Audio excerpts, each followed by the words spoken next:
So it's I see what you're saying. I mean, they tailored this offense to what Jalen Hurts does well. I mean, that's what we heard coming into the season. But I think there's a cap to how effective you can be doing that stuff if you go to the well too often. And they come to play. What was the saying that Matt LaFleur had with their piss hot? He was talking about the Packers. It's a 1:00 game. They got to come out and play with their piss hot immediately. That's the way the Eagles got to come out and play defensively. And if you do that, I think you can get a jump on these guys and maybe start to feel a little different about things. Play with confidence. Play from ahead.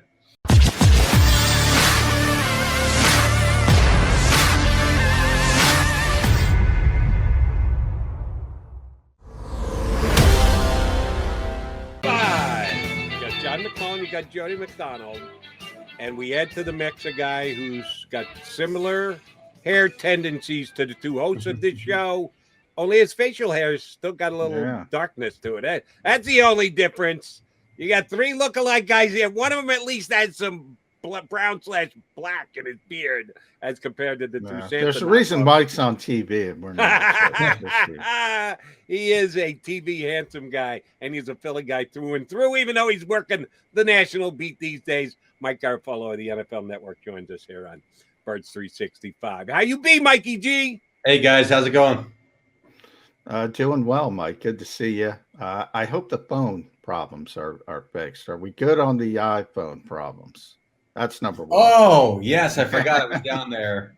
I had one of the all-time annoying iPhone issues. The phone was working, but the screen wasn't. And to the point where I could actually swipe and do things.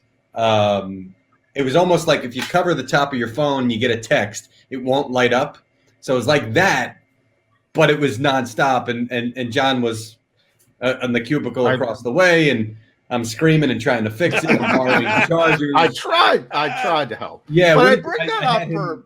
I know how frustrating that is, so I bring that up. The frustration aspect of the Philadelphia Eagles and the penalties, Mike Garafolo. Oh, sorry, I was going to finish telling the story. But yes, finish. So I go to Mount Laurel, and they give me my new Defender, my new iPhone, and as they're getting ready to open it, the phone comes back to life, and it's been good ever since. Knock on wood. Sorry, go ahead. That is always the way it goes. So the minute you get the new phone, the old phone works. Now you got the backup. So everything. You need two pairs and a spare. That's what Jonathan Gannon tells us. Philadelphia Eagles, though, Mike. Penalties. You cover this league from a national perspective. Look, it's bad. I mean, even though they're up across the league, the Eagles, 3 touchdowns called back. Young coaching staff, discipline issue. Am I making too much out of this? No, I mean it's an issue. Everything you kind of mentioned, you could see inexperience, right? Like it's kind of weird.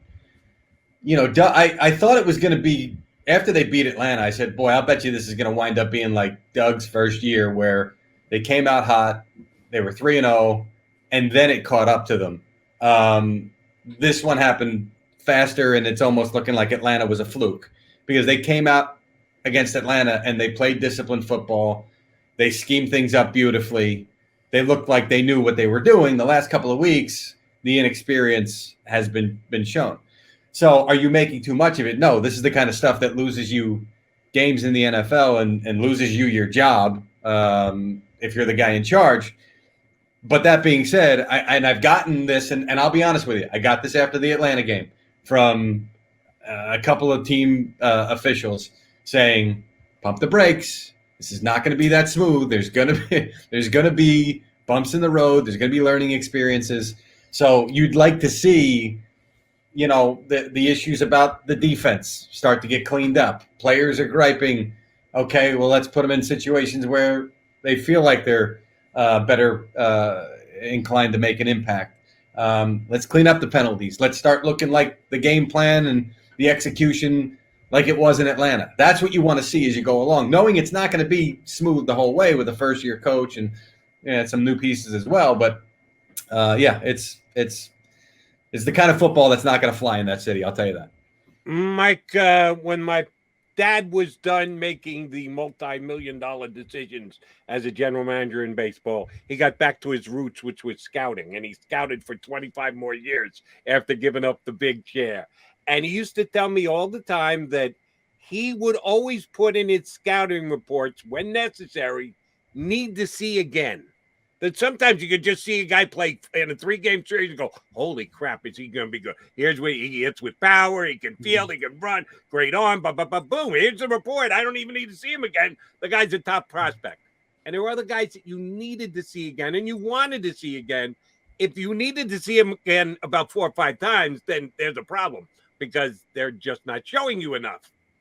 Give me your scouting report on Jalen Hurts, knowing full well you can say need to see again if necessary. Yeah, well, you're going to run out of those opportunities before you have to make a decision on his future, and that's where you're going with this, Jody, and I get it. It's Nick Sirianni was glowing about Jalen Hurts the other day and after the game, and they usually give you the I got to look at the film, but he was really happy immediately after the game with the way that he had played. He did play really well for a good portion of the game, and there were just a couple of little misfires that you wonder, can you live with that? Is that going to continue to get cleaned up? Is he going to play even more? This is almost the worst case scenario. I think I mentioned this to you guys when we were talking in the offseason, where he's good but not great, right? Like you'd almost rather him be terrible. So you go, all right, well, we know we don't have our answer right here. It's just in that zone, and I'm going to be really interested because this Dolphins pick, it seems like is going to be a high one. I think there's a ceiling to how high the Colts pick is going to be. If this continues for the Eagles, it's going to be a high pick. And I think if you've got two in the top 10, and you're poised to either take one where you are or move up to get one, I think you got to do it, right? I think if you made me make this call right now, I'd say you've got to do it. And if that's a little too soon for Jalen, I'm sorry. That's just kind of the way it works in this league sometimes. Yeah, NFL purgatory at the quarterback position. Guys, so I call it the Kirk Cousins effect. Good quarterback, but there's a ceiling. Jalen's a little bit different from a playing perspective, but I agree with you. And by the way, nobody's more plugged into this organization than you, Mike. Did they want to run this type of offense? Did they want to run this type of offense to take advantage of what Jalen Hurts does well? And by that, I mean, Jeffrey Lurie's always been above front. He wants a high-level passing offense. And by the way, I agree with him. That's the way you win in this league consistently. Mm-hmm. Does he want to be RPO-driven to take advantage of the special skill set of this quarterback? It almost feels like that phase is coming to the tail end of it. I mean, it's going to be there, and it's going to be an element of what you do. And the Giants seem to have discovered it last week, and I think it kind of helped them with Daniel Jones a little bit. You just don't want to rely too much on it. I mean, what Jeffrey Lurie's got to be sitting watching that game on Sunday, going, I want to do what they do, right? But by the same token, they ran the ball effectively, and that helped them do what they do. So you want that to be a part of what you do as well. They're so good. Like the notion of us talking about them coming into the game about, they're not in top form, or defenses figured out the Chiefs by trying to take away the deep ball, as if they haven't been trying to do that for the last couple of years. It was good execution by the Chargers. It was not good execution by the Eagles. So I see what you're saying. I mean, they tailored this offense to what Jalen Hurts does well. I mean, that's what we heard coming into the season. But I think there's a cap to how effective you can be doing that stuff if you go to the well too often. All right. I got bad news for Jeffrey Lurie. Patrick Mahomes Part 2 is not coming out in this year's draft. Just a point of reference if he wants to be the candidate who keeps going forward. All right, I'm going to play a little devil's advocate here, Mike, see if you can fight me off, or say, no devil's advocate, Jody. I'm in complete agreement with you.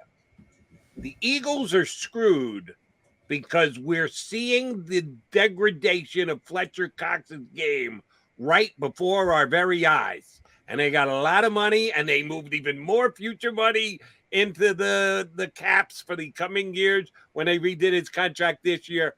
Fletch is falling off a cliff. Am I speaking the truth? Am I being way too freaking harsh? What do you read on Fletcher Cox's lack of production in the first 4 games so far this year? Well, this is the week that he's kind of made it clear. Yeah. Baker Mayfield, my colleague Ian Rappaport, reported that he had a bad labrum tear in his shoulder. The week after, he's had it for a couple of weeks, but it was right after a bad game in Minnesota, right? So it's really convenient when you find out this kind of stuff. So Fletcher Cox now, hey, it's tough to get settled in, and he did it in the nicest possible way. Now that being said, when Jonathan Gannon came here and started to lay out his scheme, and I didn't say anything because I know how Fletch rolls, right? Like, I know he's very emotional, and he's possibly going to get out there in Jonathan Gannon's scheme and say, hey, I like it. But this started back in the spring when they were just talking about what he was going to do and how they were going to use him. He wasn't happy, and he was letting people around him know that he wasn't happy. And so I can tell you that I know for a fact this isn't just something that came up, well, I'm playing poorly, so let me grab the quickest excuse that I could find. No, this is something he was concerned about back in the spring. Now, is it a self-fulfilling prophecy that I don't think this is going to suit me, so I'm not fully invested, so I'm not going to play as fast, and I'm not going to be as into it and buy into the scheme as much?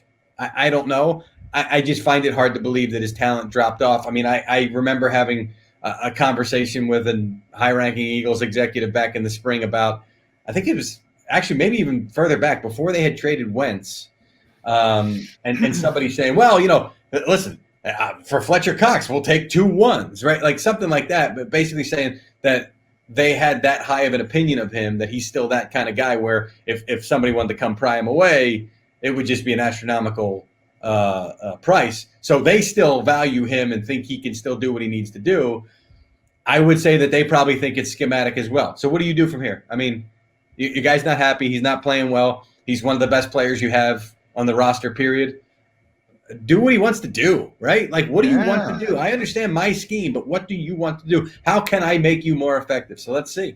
Yeah, Mike, this was the first week that Fletcher Cox came out and said, at least intimated, okay, poor eye, he doesn't, like it, bottom line.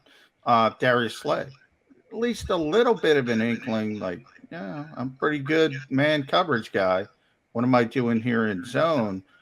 I brought up John Harbaugh when he left Philly back in the day for Baltimore. I remember he said, I got to get Ray Lewis on board. I got to get Ed Reed on board.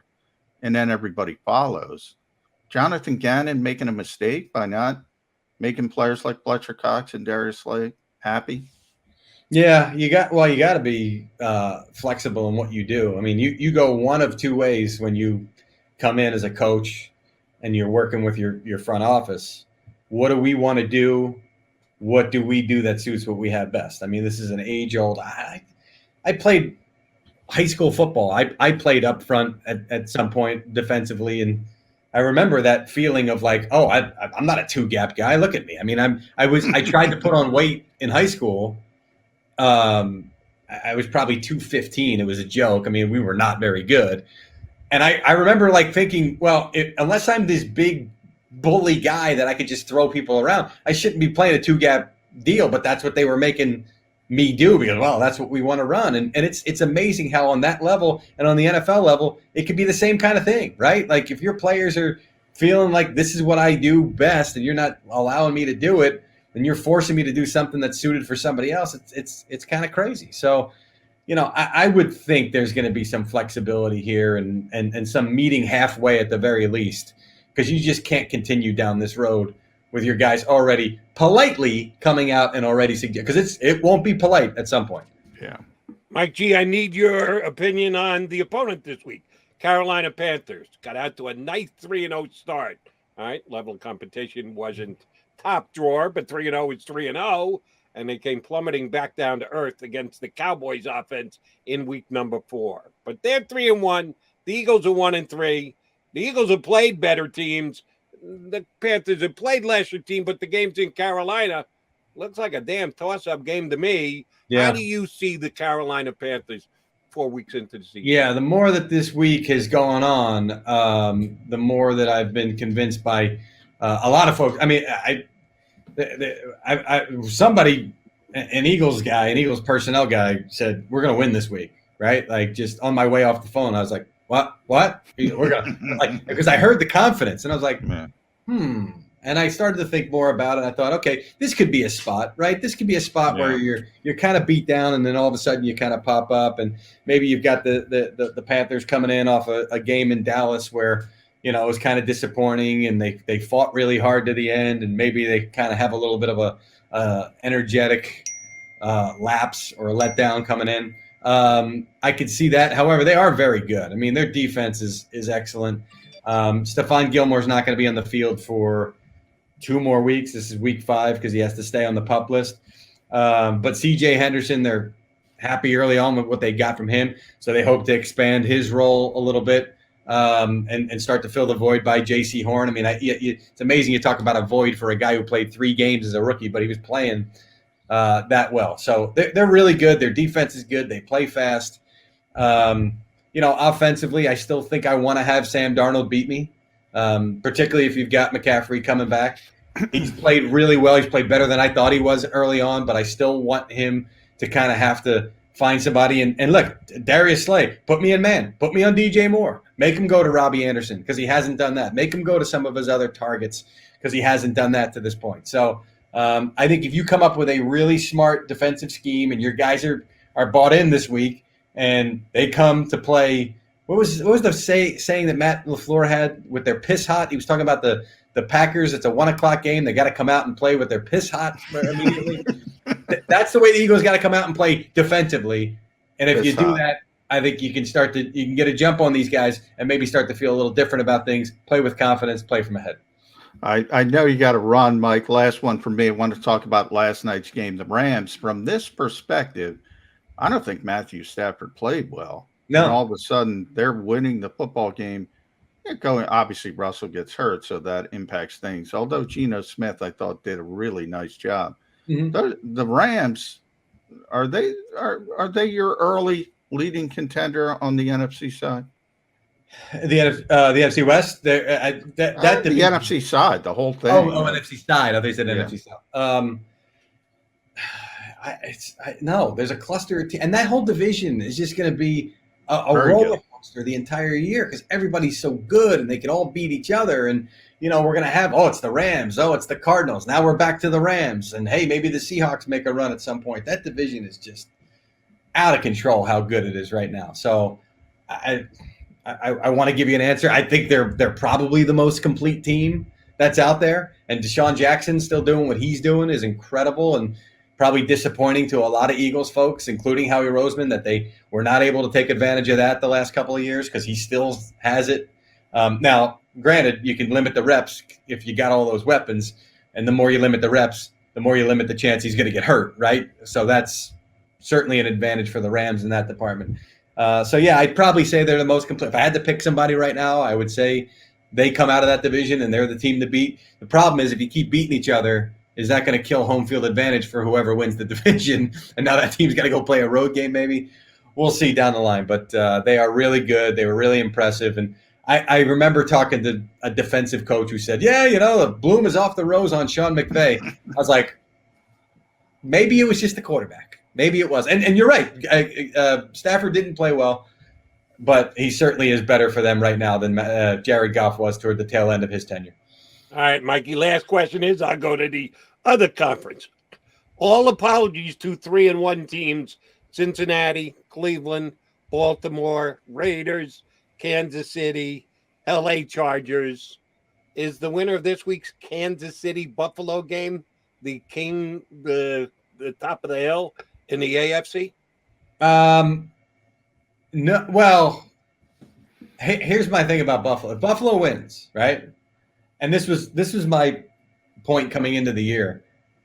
Kansas City's got to worry about the pack now because this is no slight to what they've done the last couple of years.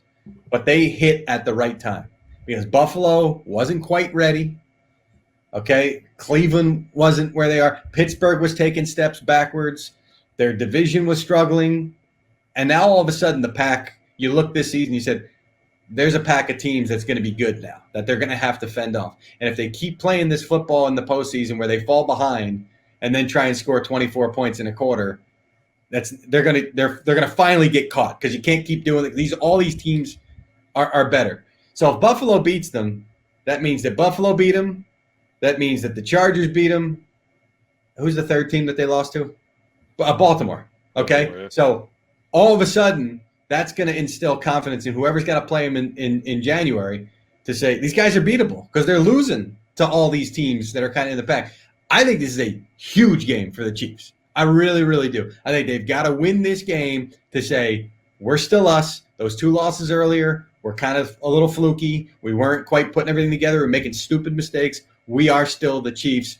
I think if they lose this game, it is a major, major shot to them and a major confidence boost to that pack that I'm talking about. Quick follow-up along those lines.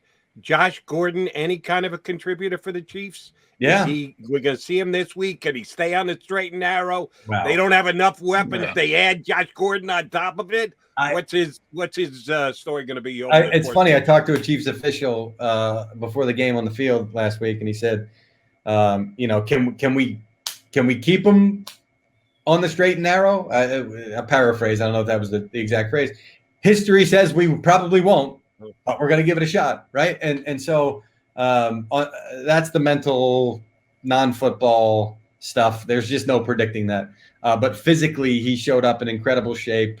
230 pounds, 7% body fat. He's just an athletic freak, which every time you talk about that, you go, it's just a shame that he really wasn't able to kind of – I can already say he wasn't able to, because he's never going to be what he should have been, because he already missed that part.